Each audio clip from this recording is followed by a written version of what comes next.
Penangkapan kedua anggota KKB Papua ini terjadi setelah Satgas Damai Kartens mengalami serangan dari KKB saat melakukan patroli di wilayah tersebut. Salah satu serangan bersenjata dilakukan oleh mantan prajurit TNI yang kini bergabung dengan KKB Papua. Namun, tim gabungan berhasil menangkap dua anggota KKB berinisial MK dan TK. Kombes Faisal Ramdhani, Kepala Operasi Kops Satgas Damai Kartens, memberikan klarifikasi terkait penangkapan ini.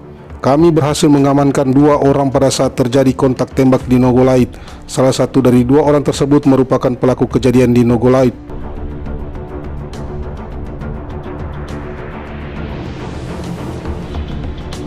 Dua anggota kelompok kriminal bersenjata KKB Papua berhasil ditangkap oleh Satuan Tugas Satgas Damai Kartens setelah terjadi kontak tembak.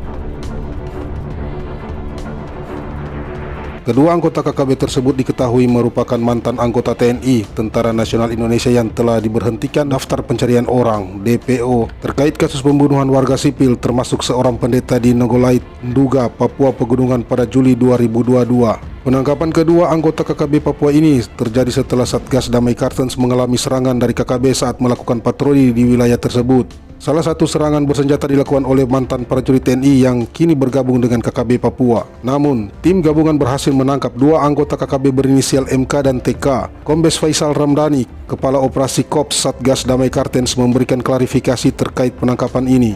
Kami berhasil mengamankan dua orang pada saat terjadi kontak tembak di Nogolait. Salah satu dari dua orang tersebut merupakan pelaku kejadian di Nogolait tanggal 16 Juli 2022. Klarifikasi ini memberikan kejelasan bahwa salah satu dari kedua anggota KKB yang ditangkap terlibat dalam kasus pembunuhan warga sipil sebelumnya.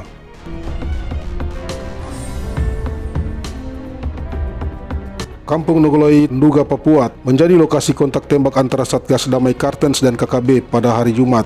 KKB di bawah pimpinan Egyanus Kogoya dan Otam Bugiangge melancarkan serangan teror di wilayah tersebut. Penyerangan petugas keamanan yang sedang berpatroli. Kapolres Nduga AKBP Rio Alexander Palenewen menjelaskan bahwa kontak tembak ini menyebabkan warga di Kampung Nogolait merasa takut dan terpaksa dievakuasi ke distrik Kenyam, ibu kota Kabupaten Nduga, Papua Pegunungan. Sebanyak 156 warga Nogolait dievakuasi dan ditampung sementara di Gereja Siloam di Kenyam.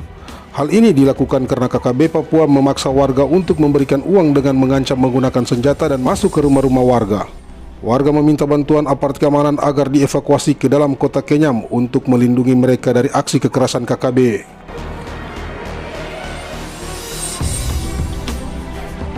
KKB sempat masuk ke toko dan mengancam dengan senjata untuk meminta uang. Menurut saksi, KKB tersebut juga telah melakukan serangkaian tindakan kriminal di wilayah tersebut sebelumnya, termasuk kasus pembunuhan warga sipil dan pendeta. Penangkapan kedua anggota KKB Papua ini merupakan langkah yang signifikan dalam upaya penegakan hukum dan penindakan terhadap kelompok bersenjata yang meresahkan masyarakat.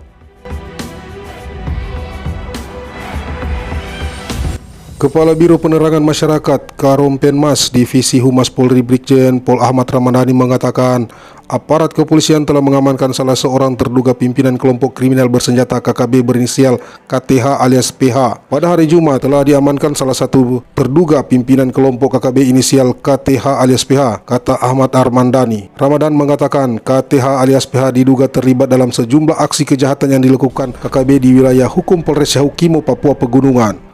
Aksi kejahatan tersebut diantaranya pembunuhan terhadap anggota TNI pada 4 November 2022 dan penembakan terhadap anggota Polres Yahukimo yang mengakibatkan Brigpol Usar meninggal dunia pada 29 November 2022. Selain itu, penembakan terhadap anggota Brimob Satgas Preventif pada 30 November tahun 2022 dan penembakan terhadap Polres Yahukimo pada 30 Desember 2022. Kait penembakan terhadap anggota Brimob pada 30 November 2022, Ramdan mengatakan KTH telah ditetapkan sebagai tersangka karena ditemukan dua alat bukti keterlibatan yang bersangkutan dalam perkara itu. Saat ini, pimpinan kelompok KKB KTH alias PH telah diserahkan kepada penyidik tim investigasi Operasi Damai Kartens dan diamankan di gedung Dikrekmun Polda Papua, jelas Amdan Ramdhani. Kapan KTH alias PH tersebut didalami melalui AS tersangka penembakan anggota Brimob pada 30 November.